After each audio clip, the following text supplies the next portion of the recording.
Our first guest tonight takes countless people through tours of the past in the city of Mobile with his secret history tours. And he's a goldmine of knowledge about so many amazing true stories that would otherwise be lost to time. Please give a warm weekly show welcome to Mr. Todd Duren.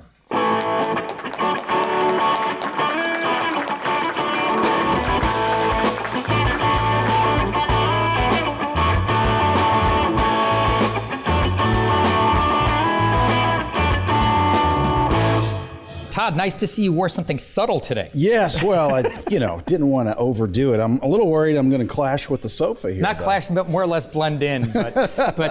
So you got started in this really kind of interesting, unique type of business. How did that come about? Yeah, well, walking tours are a trending thing in larger cities, historic cities like New Orleans, for instance. And my wife and I, on vacation, took several of these, and I liked them so much. And I live in Mobile, which is one of the oldest cities on the Gulf Coast, and I think we have just as many stories and interesting things to show people there as in New Orleans. So this is my third year doing the business, and it's going really well. What are the different types of tours that are available? Yeah, well, right now I'm doing a Mardi Gras themed tour, and I actually brought you some Mardi Gras beads. There we go. Might as well throw those on. Yeah, there we go. And so that's the date on there is 1703, which is the first year that Mardi Gras was celebrated in Mobile. Goes with my suit. Yeah, there you go. So we're kind of in the midst of Mardi Gras season right now, both in Mobile, New Orleans, of course, and here in the Mississippi Gulf Coast.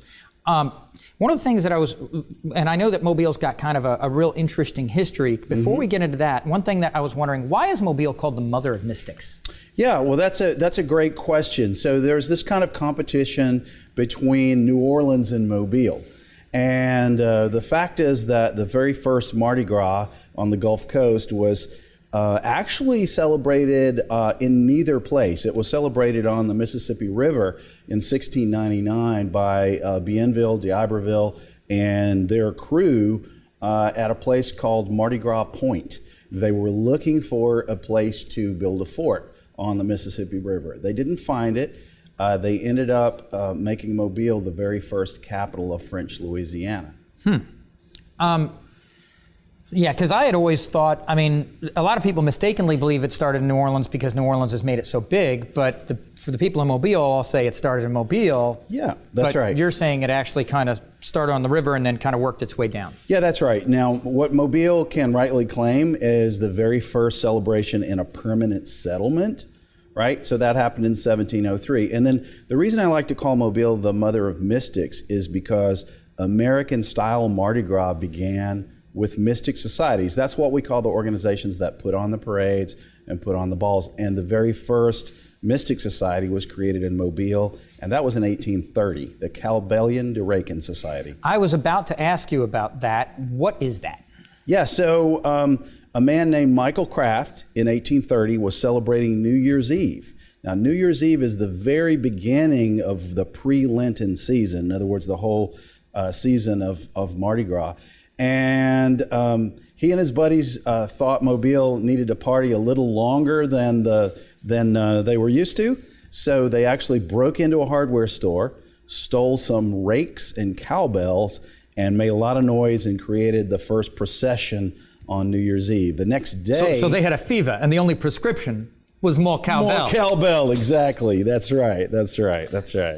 Yeah, so the next day, everybody that had been awakened in the middle of the night said, what was that organization that was making all that noise last night? And they made up a name for themselves on the spot. And they said, we are the Calbellion de Racan Society. How does Joe Cain fit into everything? Well, Joe Cain's story comes after the Civil War. So Mobile's very first celebrations with mystic societies, that begins in 1830, but those celebrations are all on the calendar around New Year's in the month of January. And what happens after the Civil War is during the Civil War and the occupation after Civil War in Mobile, Mardi Gras was canceled. Joe Cain was a member of a volunteer fire company in 1867 that got invited to New Orleans for a fireman's parade. While they were there, they probably very jealously were watching the Mardi Gras parades that by that time had become popular in New Orleans. And so they came back. On the way back, they made plans for the next year.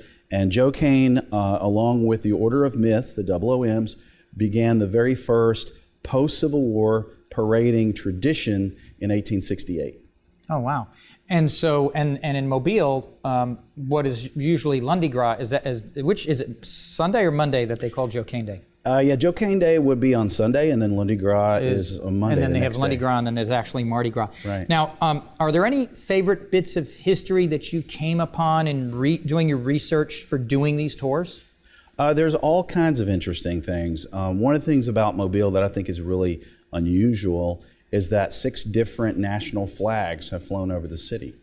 That's more than even New Orleans, because we were occupied by the British and New Orleans was not. So that's one thing that's really unusual. We were the original capital of French Louisiana, the second permanent settlement on the Gulf Coast, and the first French settlement. There's lots of really interesting things about Mobile. Now, how would somebody go about booking a tour with you? Sure. So you can go to the website. That's the best way, and that's at secrethistorytours.com. He'll put it right down there, secrethistorytours.com. Perfect. Do you guys have any social media or anything along those lines? Yeah, we're on Facebook, we're on Twitter, we're on Instagram, all the usual suspects. Now, when somebody does a walking tour, are those things that are weather-oriented? In other words, or if it's rainy, do you guys do the umbrellas, just so people know, Sure. In cases of extreme rain, we do cancel, but usually if there's a little light rain, I tell people just bring your umbrella and we'll have a good time. Well, I appreciate it, Todd. Thank you so much. Ladies and gentlemen, Mr. Todd Duren.